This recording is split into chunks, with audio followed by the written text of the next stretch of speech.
Someone has to keep Araya safe. We should not pilot others' guilt onto the new Karja King. What's up to that? The Karja can call it murder, but they killed more innocent.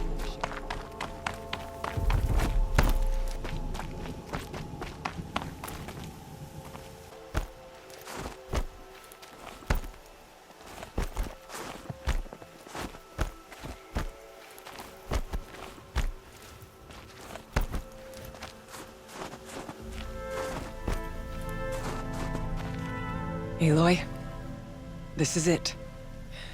My chance to reunite with the Spirit, and perhaps to reunite her with the blue light. It's not a chance I would have had alone. I needed an outsider.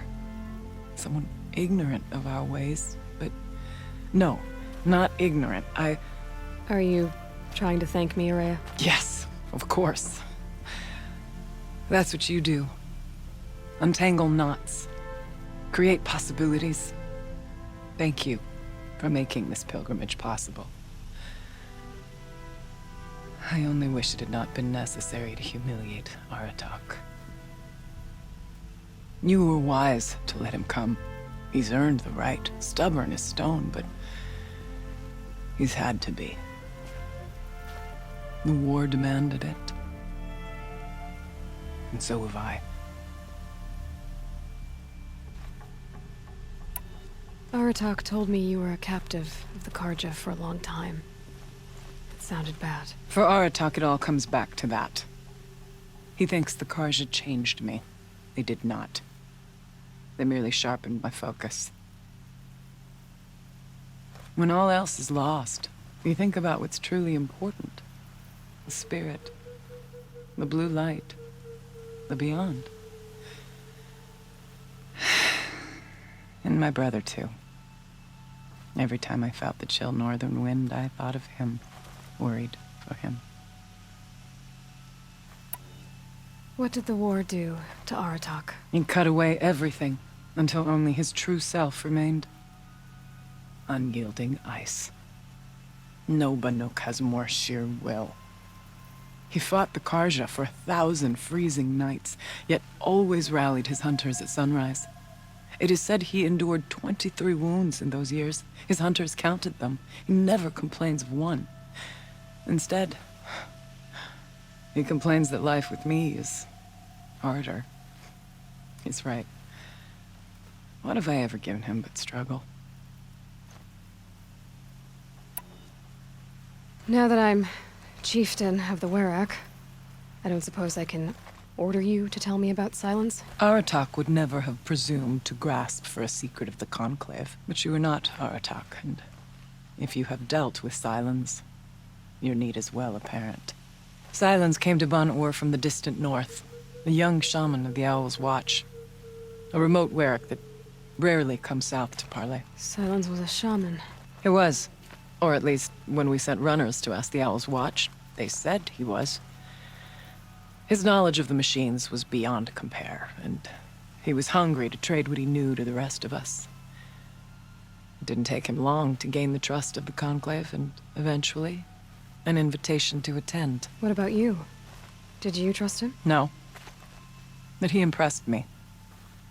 He carried himself with poise and authority. I wanted to learn from him, but that was not to be. He was granted knowledge of our most sacred meeting place, the frozen caves of the Malmstrom, a month's march from Ban-Ur. He met with us there, as is custom at high winter. But when we next returned, the caves had been looted. Relics of the old world stolen. Holes cut in ice and metal. Yeah, that'd be Silence, all right. He vanished with the spoils. We sent our best trackers after him. None returned. And when we checked back with the Owl's Watch, those who had vouched for him were gone. As though he never existed. Some in the Conclave began to doubt he was even Banuk to begin with. And what do you think? He committed an unforgivable sacrilege. He's unscrupulous and dangerous. But also brilliant, skilled, and knowledgeable without equal.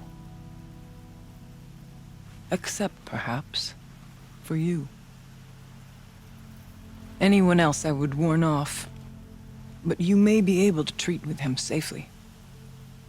Just don't lower your guard. I'll keep that in mind, Araya. Thanks. End up there, Araya. Ruins, machines, and a door, like that of a cauldron. I have faith that you can find a way through it, Aloy. For beyond it lies the spirit. I know I can find her there. Though I do not doubt the daemon has tried to hide the way. It hasn't been easy for you, Araya.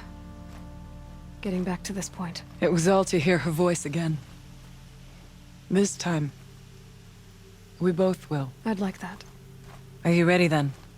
Once we ascend, it will be hard to turn back.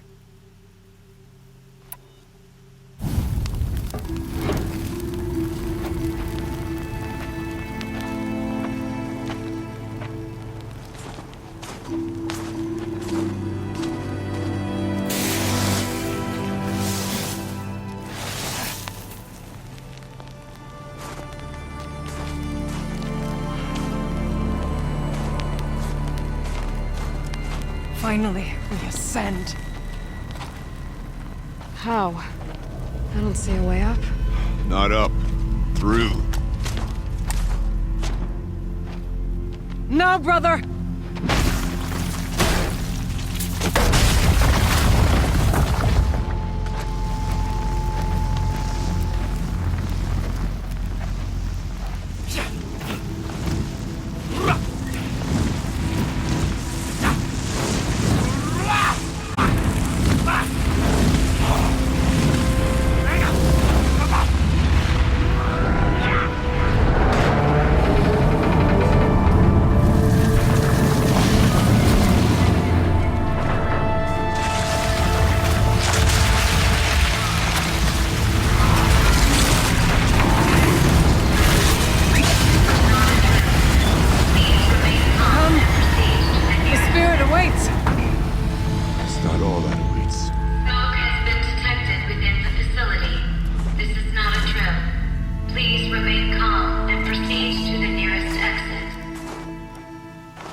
So you see, I too can call upon the power of the Old Ones.